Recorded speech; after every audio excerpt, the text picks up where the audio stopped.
हिमालय की तलहटी में बसे दुनिया की भागदौड़ से लगभग बिसरा दिए गए गांव शांतिपुर में 80 वर्षीय राम भरोसे का जीवन एक थमी हुई घड़ी की तरह था। एक ऐसी घड़ी जिसकी सुइयां अतीत में कहीं अटक गई थी, पर जिसका हर एक पल वर्तमान के अकेलेपन की टिक टिक से गूंजता रहता था। राम भरोसे कोई मामूली इंसान नहीं थे, वह गांव के सेवानिवृत्त डाकिया थे। एक ऐसा व्यक्ति जिसने अपनी पूरी जिंदगी दूसरों की चिट्ठियों को, दूसरों की खुशियों और गमों को उनकी मंजिलों तक पहुंचाने में गुजार दी थी। उन्होंने दिलों को जोड़ा था, उम्मीदों को पते दिए थे और इंतजार को अंजाम तक पहुंचाया था। पर आज वह खुद एक ऐसे लिफाफे की तरह थे जिसका पता कहीं खो गया था, जिसके अंदर भरे जज्बात बाहर आने को तरस रहे थे, पर उसे पढ़ने वाला कोई नहीं था। उनका दिन सूरज की पहली किरण के साथ नहीं, बल्कि अपनी पत्नी गंगा की तस्वीर पर पड़ती धूप की पहली लकीर के साथ शुरू होता था। तस्वीर पुरानी हो चली थी, उसके कांच पर भी वक्त की धूल जम गई थी, पर गंगा की मुस्कान आज भी उतनी ही ताजी थी। राम भरोसे उस तस्वीर से घंटों बातें करते, अपने दिन की योजना बताते, अपने बेटों की शिकायतें करते और कभी कभी बस चुपचाप उसे देखकर रो पड़ते। घर जिसे उन्होंने और गंगा ने अपनी जवानी की सारी कमाई और सपनों से सींचा था, अब एक खंडहर में तब्दील हो रहा था। दीवारों पर सीलन की काली लकीरें किसी अमूर्त चित्रकारी की तरह फैल गई थी। छत की कड़ियां दीमकों का घर बन चुकी थी और आंगन में उगी जंगली घास इस बात की गवाही देती थी कि यहाँ अब बच्चों की खिलखिलाहटें नहीं गूंजती। घर के 2 कमरे जिन्हें उन्होंने अपने बेटों प्रकाश और नीरज के लिए बड़े चाव से सजाया था, अब सालों से बंद पड़े थे। उन कमरों का सन्नाटा इतना गहरा था कि राम भरोसे को कभी कभी लगता कि वह सन्नाटा नहीं, बल्कि उनके बेटों की गैर मौजूदगी की एक गूंज है जो उनसे सवाल करती है। उनके दोनों बेटे उनके बुढ़ापे की लाठी है, अब उनसे मीलों दूर अपनी अपनी दुनिया में मशगूल थे। बड़ा बेटा प्रकाश मुंबई में एक बड़ा कंस्ट्रक्शन का व्यापारी था। उसकी दुनिया सीमेंट, स्टील और मुनाफे के गणित में उलझी हुई थी। उसके लिए पिता एक जिम्मेदारी थे और गांव का यह पुश्तैनी घर एक डेड एसेट, एक बेकार की संपत्ति जिसे बेचकर मुंबई में एक और फ्लैट खरीदा जा सकता था। वह महीने में एक बार फोन करता, उसकी आवाज में एक व्यापारी की व्यस्तता और औपचारिकता होती। हाँ पापा, कैसे हैं? सब ठीक है, कोई ज़रूरत हो तो बताइएगा, मैं पैसे भिजवा दूंगा। वह पैसे भेजता भी था हर महीने की पहली तारीख को, जैसे कोई कर्ज चुका रहा हो। प्रेम का नहीं, बल्कि पैदा होने का। छोटा बेटा नीरज अमेरिका की किसी मल्टीनेशनल कंपनी में सॉफ्टवेयर इंजीनियर था। वह अपनी पत्नी और 2 बच्चों के साथ अपनी अमेरिकन ड्रीम जी रहा था। उसकी दुनिया कोड, डेडलाइन और वीकेंड पार्टियों में सिमटी हुई थी। उसके दिल में अपराध बोध था, एक धुंधला सा एहसास कि वह कुछ गलत कर रहा है, पर वह अपनी ज़िंदगी की रफ्तार में इतना उलझ चुका था कि इस एहसास पर गौर करने की फुर्सत ही नहीं थी। वह हफ्ते में एक बार वीडियो कॉल करता। स्क्रीन पर राम भरोसे अपने पोते पोतियों का अजनबी सा चेहरा देखते, जो हाय दादू कहकर भाग जाते, और नीरज अपनी पत्नी के साथ मिलकर उन्हें मौसम और सेहत के बारे में रटे रटाए सवाल पूछकर अपनी जिम्मेदारी पूरी कर लेता। उन वीडियो कॉल्स में भावनाएं नहीं, बस टेक्नोलॉजी की एक ठंडी दीवार होती थी। इस गूंजते हुए सन्नाटे में ताजी हवा के झोंके की तरह थी।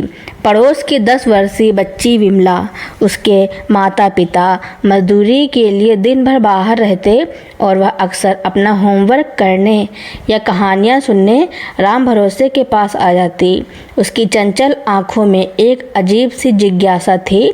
वह राम भरोसे से उनके डाकिया होने के किस्से सुनती, पुराने बक्से में रखी चीज़ों के बारे में पूछती और कभी कभी उनकी झुर्रियों भरी उंगलियों को अपने नन्हे हाथों में थाम लेती। राम भरोसे को लगता जैसे सालों बाद किसी ने उनके दिल के दरवाजे पर प्यार से दस्तक दी हो। विमला में उन्हें वह जुड़ाव महसूस होता था जिसके लिए वह तरस रहे थे। एक दिन प्रकाश का फ़ोन आया।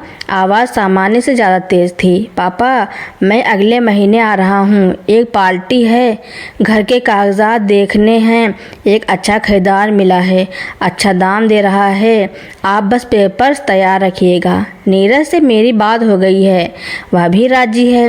फ़ोन कट गया, पर उसकी आवाज़ राम भरोसे के कानों में किसी हथौड़े की तरह बजती रही। घर बेचना है, यह सिर्फ 3 शब्द नहीं थे, यह उनकी पूरी ज़िंदगी, गंगा के साथ देखे हर सपने, अपने बच्चों के बचपन की हर याद पर चलने वाला एक बुलडोजर था। उस रात राम भरोसे सो नहीं पाए। उन्होंने अपनी कांपती हुई देह को उठाया और उस पुरानी संदूकची को खोला जिसमें गंगा की यादें बंद थी। उस संदूकची से उन्हें एक पुराना, बिना इस्तेमाल किया हुआ एक मोटा सा रजिस्टर और एक स्याही वाला पेन मिला जो गंगा ने उन्हें उनकी सेवानिवृत्ति पर तोहफे में दिया था। उस रात उस गूंजते हुए सन्नाटे में एक बूढ़े डाकिया ने फैसला किया वह अपनी ज़िंदगी की आखिरी और सबसे लंबी चिट्ठी लिखेगा। एक ऐसी चिट्ठी जो उसके बेटों को शायद उसके मरने के बाद मिलेगी। एक ऐसी चिट्ठी जिसमें शिकायतें नहीं, सिर्फ यादें होंगी, जिसमें उलाहने नहीं, बस वह प्यार होगा जिसे वह कभी जता नहीं पाया। यह उसकी आखिरी डिलीवरी होगी अपने दिल से अपने बेटों के दिलों तक। अगली सुबह राम भरोसे ने उस मोटे चमड़े की जिल्द वाले रजिस्टर को खोला। उसके पन्ने कोरे और बेदाग थे, ठीक उस भविष्य की तरह जो उन्होंने कभी अपने बेटों के लिए सोचा था। उन्होंने गंगा के दिए हुए उस फाउंटेन पेन में नई स्याही भरी। जैसे ही कलम की नींव ने पहले पन्ने को छुआ, राम भरोसे की उंगलियां कांप गईं। दर्शकों तक दूसरों के पते लिखने वाले आज अपनी ही कहानी का पता लिखने में हिचकिचा रहे थे। उन्होंने शुरुआत की, मेरे प्यारे बेटों प्रकाश और नीरज, जब तुम्हें यह चिट्ठी मिलेगी तब शायद मैं उस दुनिया में होऊंगा जहाँ से कोई जवाबी चिट्ठी नहीं आती। मैं यह चिट्ठी कोई शिकायत या उलाहना देने के लिए नहीं लिख रहा, बस कुछ यादें हैं जो मेरे सीने में बोझ बन गई हैं। सोचता हूँ यह बोझ तुम्हें सौंप दूँ, शायद मेरा आखिरी सफ़र कुछ हल्का हो जाए। यह लिखकर वह रुक गए। हर शब्द एक याद का दरवाज़ा खोल रहा था। उनकी आंखें धुंधला गईं और वह अतीत के गलियारों में खो गए। उन्होंने लिखना शुरू किया कि यह घर कैसे बना। उन्होंने याद आया वह दिन जब उन्होंने और गंगा ने मिलकर इस ज़मीन पर नींव का पहला पत्थर रखा था। तब प्रकाश 5 साल का था और नीरज अभी गोद में था। वह डाक खाने की मामूली सी नौकरी करते थे और गंगा सिलाई करके कुछ पैसे जोड़ लेती थी। उन्होंने अपना पेट काटकर अपनी हर छोटी बड़ी ख्वाहिश को मारकर पैसे जमा किए थे। राम भरोसे दिन में अपनी ड्यूटी करते और शाम को खुद मजदूरों के साथ मिलकर ईंटें उठाते, गारा बनाते। गंगा उनके लिए छाछ और रोटी लेकर आती और सिर पर पल्लू रखे उम्मीद भरी नज़रों से अपने सपनों को साकार लेते देखती। उन्होंने लिखा, प्रकाश, तुम्हें याद है तुम उस गीली मिट्टी में कैसे लोट-पोट हो जाते थे और तुम्हारी माँ तुम्हें हंसते हंसते डांटती थी। एक दिन जब छत पड़ रही थी तो तुमने मुझसे पूछा था, पापा हमारा घर आसमान जितना ऊंचा होगा क्या? मैंने कहा था, नहीं बेटा, घर ऊंचाई से नहीं, उसमें रहने वालों के प्यार से बड़ा बनता है। इस घर की हर ईंट में तुम्हारी माँ के पसीने की महक है। इसकी दीवारें में तुम्हारे बचपन की खिलखिलाहटें गूंजती हैं। यह सिर्फ सीमेंट और पत्थर का ढांचा नहीं है, यह हमारी ज़िंदगी भर की कमाई है, हमारी मोहब्बत की निशानी है। तुम आज इसे डेढ़ एसेट कहते हो। शायद तुम्हारे लिए यह सच हो, पर मेरे लिए यह मेरी ज़िंदगी है। लिखते लिखते उनकी आंखें भर आईं। बाहर बिमला आंगन में खेल रही थी। उसने राम भरोसे को रोते देखा तो अंदर आ गई।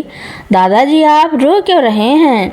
राम भरोसे ने आंसू पोंछकर कहा, नहीं बेटी, यह तो स्याही फैल गई है थोड़ी। उन्होंने बिमला को घर बनने की कहानी सुनाई।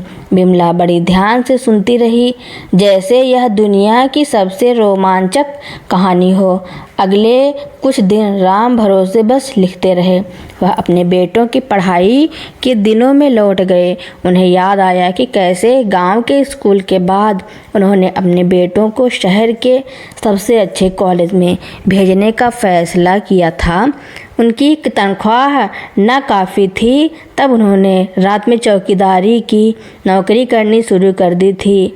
दिन भर गांव-गांव चिट्ठियां बांटना और रात भर जागकर एक सेठ की दुकान की रखवाली करना उनकी देह जवाब दे जाती थी। पर बेटों के भविष्य का सपना उन्होंने सोने नहीं देता था। फिर वह दिन आया जब नीरज ने कहा कि उसे इंजीनियरिंग की कोचिंग के लिए दिल्ली जाना है, जिसकी फीस हजारों में थी। उस रात घर में एक गहरा सन्नाटा था। राम भरोसे को कोई रास्ता नहीं सूझ रहा था। तभी गंगा अपनी वह पुरानी संदूकची लेकर आई जिसमें उसके शादी के गहने थे। उसमें उसकी माँ के दिए कंगन और उसकी सास की दी हुई नथ भी थी। वह उसके लिए सिर्फ सोना नहीं, बल्कि उसकी पहचान, उसकी विरासत थी। गंगा ने वह संदूकची राम भरोसे के आगे रखते हुए कहा, सुनिए जी, विद्या से बड़ा कोई धन नहीं होता और बच्चों के भविष्य से बड़ा कोई गहना नहीं। इन्हें बेच दीजिए। मेरे बेटे जब बड़े अफसर बन जाएंगे तो मेरे लिए दुनिया के सारे गहने ले आएंगे। राम भरोसे ने चिट्ठी में लिखा, उस दिन मैं पहली बार तुम्हारी माँ के सामने रोया था। मुझे अपनी लाचारी पर गुस्सा आ रहा था, पर तुम्हारी माँ की आंखों में एक अजीब सी चमक थी, एक विश्वास था। अगले दिन मैंने वह सारे गहने बेच दिए। नीरज, तुम्हारे दिल्ली जाने के टिकट और तुम्हारी किताबों की खुशबू में तुम्हारी माँ के उन कंगनों की खनक आज भी मुझे सुनाई देती है। तुम दोनों ने खूब मेहनत की, अच्छे नंबरों से पास भी हुए। जब भी तुम्हारा मनी ऑर्डर या तुम्हारी चिट्ठी आती तो तुम्हारी माँ उसे बार बार पढ़ती, पूरे मोहल्ले को दिखाती। तुम्हारी सफलता ही उसका सबसे बड़ा गहना बन गई थी। आज तुम्हारे पास दौलत है, बड़े बड़े घर हैं, पर क्या तुम्हें कभी याद आया कि उस दौलत की नींव में तुम्हारी माँ के गहने लगे हैं? अब राम भरोसे अपनी जिंदगी के सबसे दर्दनाक अध्याय पर पहुँचे। गंगा की बीमारी। शुरुआत मामूली सी खांसी से हुई थी, पर धीरे धीरे बीमारी उसे अंदर से खोखला करती गई। डॉक्टर ने शहर ले जाने को कहा। तब प्रकाश की मुंबई में नई नई नौकरी लगी थी और नीरज अमेरिका जाने की तैयारी कर रहा था। दोनों ने पैसे तो भिजवा दिए, पर आने की फुर्सत किसी के पास नहीं थी। प्रकाश ने कहा, पापा अभी नया प्रोजेक्ट है, छुट्टी नहीं मिलेगी। नीरज ने कहा, पापा वीज़ा का इंटरव्यू है, नहीं आ सकता। राम भरोसे अकेले ही गंगा को लेकर शहर के सरकारी अस्पताल के चक्कर काटते रहे। वहीं गंगा के सूखे हुए चेहरे को देखते, उसकी धसी हुई आंखों में झांकते और खुद को बेबस पाते। गंगा कभी कोई शिकायत नहीं करती थी, बस फीकी सी मुस्कान के साथ कहती, आप चिंता मत कीजिए, मैं ठीक हो जाऊंगी। बस एक बार अपने बेटों को जी भरकर देख लेती। एक शाम जब राम भरोसे उसके लिए दवा लेकर लौटे तो गंगा ने उनका हाथ थाम लिया।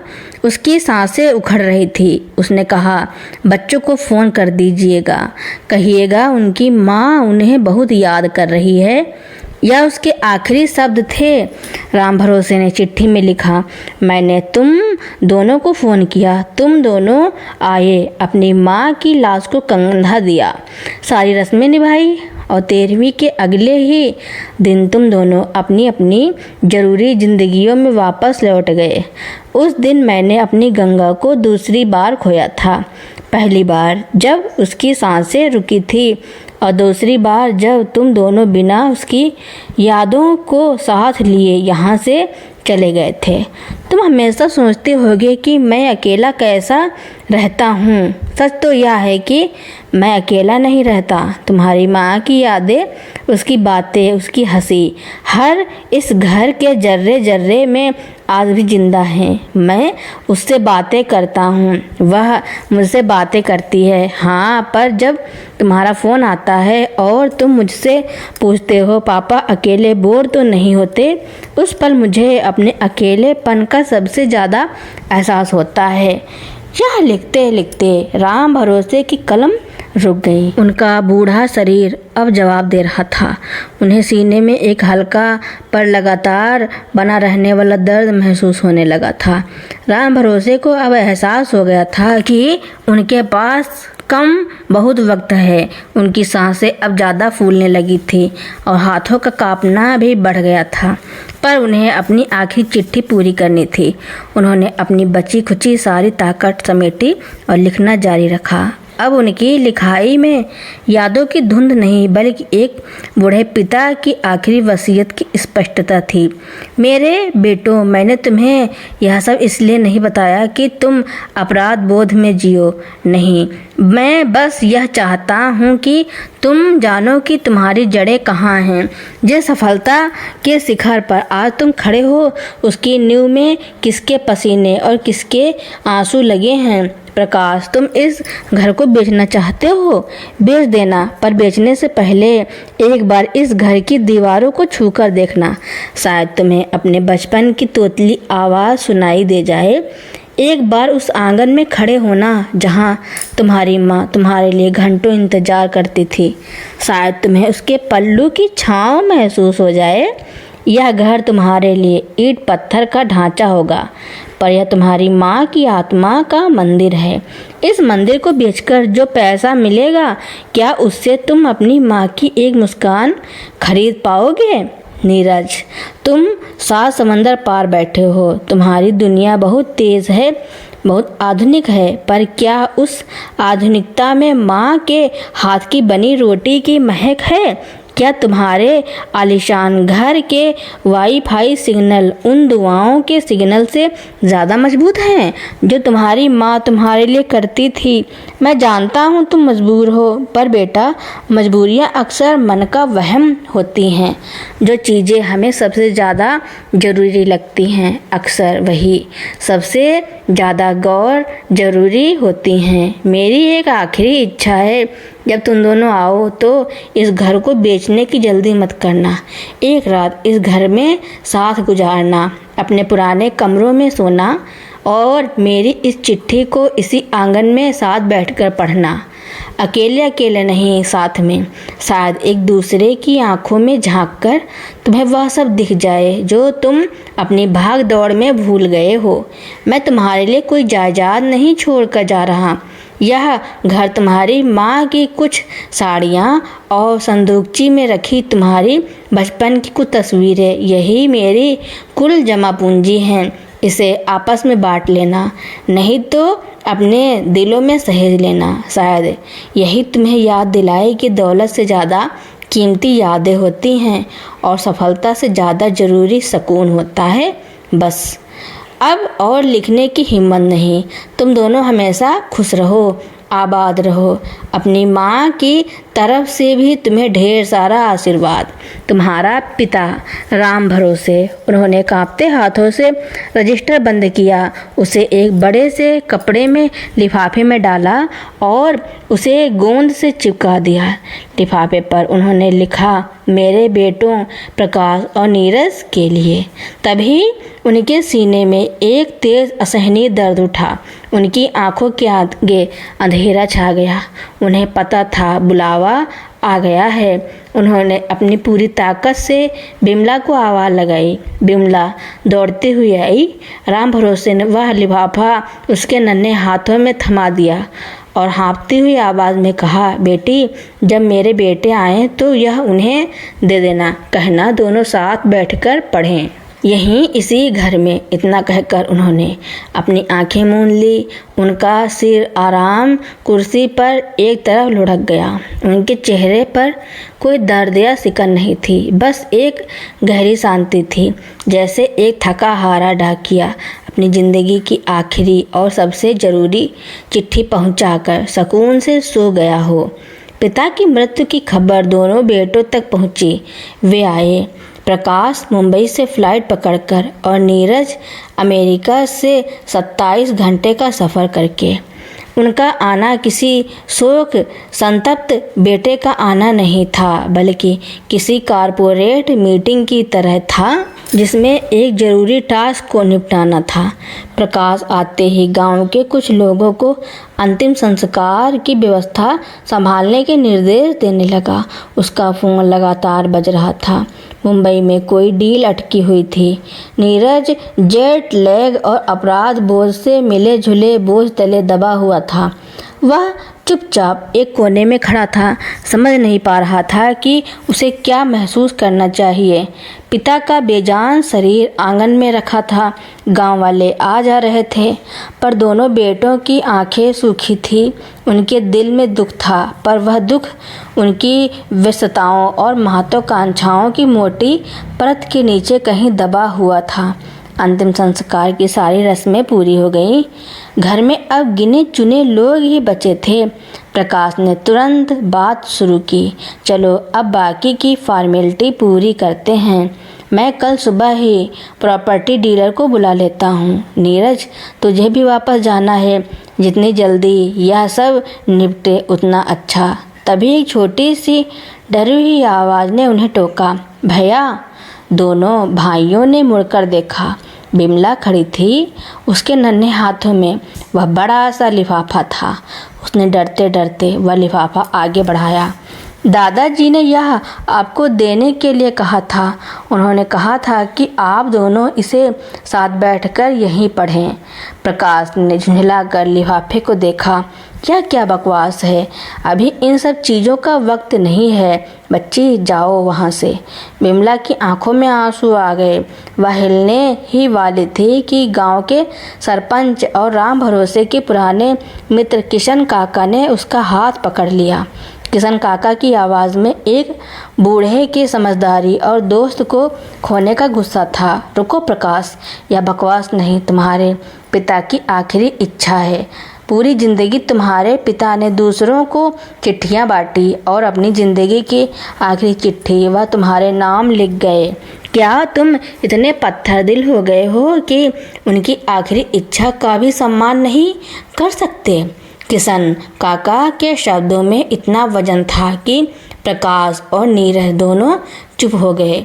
गांव वालों के सामने अपनी और बेइज्जती करवाने से बेहतर उन्हें चुप रहना ही लगा। प्रकाश ने गुस्से में बिमला के हाथों से लिफाफा लगभग छीन लिया। ठीक है, पढ़ लेते हैं। आप सब लोगों को अब तसल्ली हो गई है। अनिच्छा से दोनों भाई उसी धूल भरे आंगन में एक पुरानी चारपाई पर बैठ गए। माहौल में एक अजीब सी कड़वाहट और तनाव था। प्रकाश ने बेरुखी से लिफाफे को फाड़ा और अंदर से मोटा सा रजिस्टर निकला। मेरे प्यारे बेटों प्रकाश और नीरज। पहले पन्ने की पहली लाइन पढ़ते ही एक अजीब सी खामोशी छा गई। प्रकाश की आवाज़, जो अब तक आदेश देने की आदी हो चुकी थी, थोड़ी नरम पड़ गई।